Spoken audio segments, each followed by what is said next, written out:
Okay na? Tapos na, sir. Pwede ka na pong umuwi. Salamat, May tao ba dito? Oo. Nakasama ko si Lola, si Tita, saka yung tatay ko. Hindi mo naman ako mauuto eh. Sakto pala ang paghatid ko sa'yo. Walang makakarinig sa atin. Anong makakarinig? Walang tao, di ba? Oo. O tapos? Ilibre naman kita ng dinner eh. Pakis naman ako. Sir, hindi ganun yun. Hindi ganun yun. Huwag mo nang pahirapan yung sarili mo. Sir, hindi ganun yun. Alam ko naman na gusto mo rin naman ako eh. Sir, hindi ganun. Kiss Ano lang. ba? Gusto mo rin naman eh. Sir! Bitiwan mo yung apo ko, ha? Gusto mo Ay, dito? Lala, sandali lang. Maganda gabi. Ako po si Lieutenant Hector Victorino po. Manliligaw po ako. Hindi, boss ko. Manliligaw ko, basta ka parang kayo na eh. Lola, doon na rin naman po papunta yan eh. Sino ba naman makakatanggi sa akin? Hindi po ba? Onggay. Saksa ka ng yabang ko to, ha? Puro papogi lang alam nito eh. Ano po yun? Sabi ko, maupo ka muna. Hindi, Magkakape ka na. Paalis na rin siya. Di ba, Hector?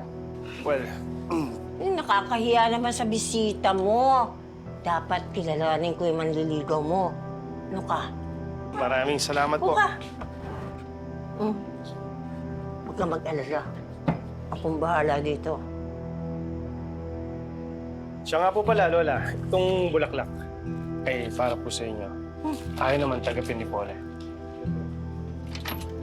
Ulit-ulit ko naman sinasabi sa'yo, ako nga gagawa ng paraan. O, tapos ano, mangungutang ka na naman. Yun na naman alam mong diskarte. Ako sinasabi ko sa'yo, Mauro, mas mababaon tayo sa ginagawa mo. O ano naman kumutang Ay, muna? nako, baon ko ng pagkain Linda. natin. KitKat para sa ospital. Tumigil ka na. Sinasabi.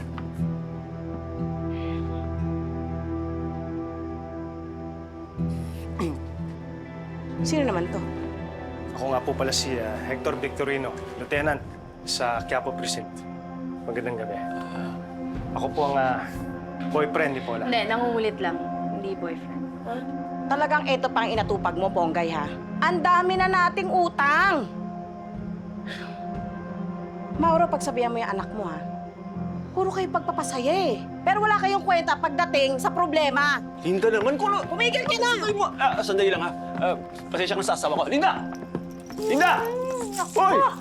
Ano yung sinasabi ng problema? Baka makatulong ako. Wala, tungkol lang sa pera, mga bayarin, utang, gano'n.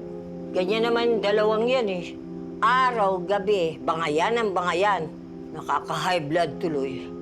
La, alam niyo ba, naalala ko sa inyo yung lola ko. Naha-high blood din siya sa'yo?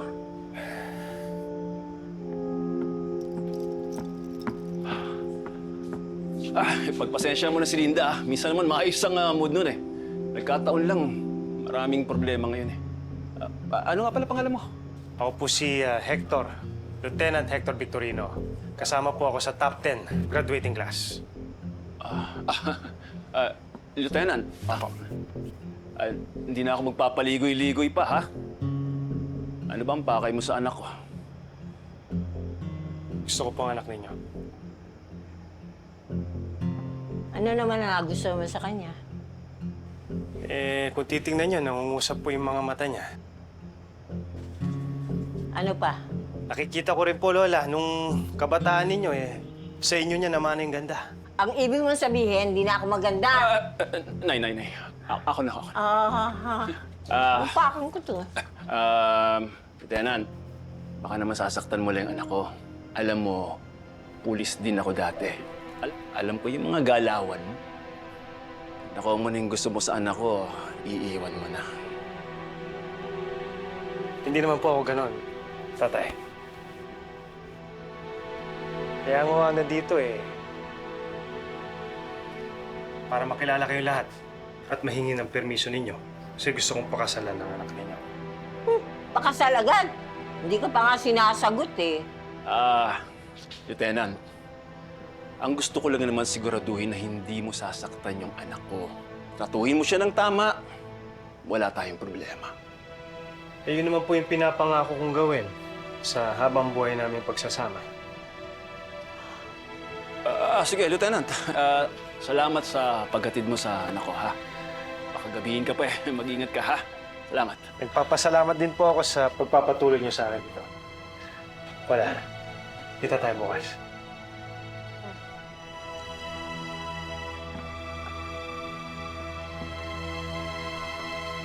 Sige na.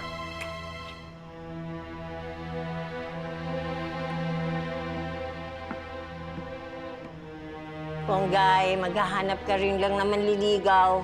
Abay, galing-galingan mo na. Palpak yung sinama mo dito. Ala, hindi ko maliligaw yun. Oh, Hindi. Napilitan lang talaga ako kasi pakakulit niya. Yun lang. Tsaka, Pasko eh. Basta, mag-iingat ka sa taong yun, ha? Hindi natin alam kung ano talaga kailangan niya sa'yo. Mahirap na. Oo naman, tay. Nakabantay ako. teka nga. Dadaling ko itong bulaklak nito doon sa lamay ng kapitbahay natin, ha? Nang mapakinabangan naman. Sige, Onay. Kamusta nga pala yung kaso ng kapatid mo? Nabuksan ba yung cellphone niya? May nakita ba kayo? Wala tay eh. Ang hirap. Hirap na hirap kaming buksan yung cellphone niya eh. O sige, basta mag-update ka, balitaan mo kami. At Ponggay, huwag kang gagawa ng anumang hakbang nang wala kang kasama, ha? Hindi natin alam kung anong klaseng halimaw itong gumawa nito sa kapatid mo. Sige, ako magbabantay ulit sa beer house, eh. Sige tay, mag-iingat ka ah.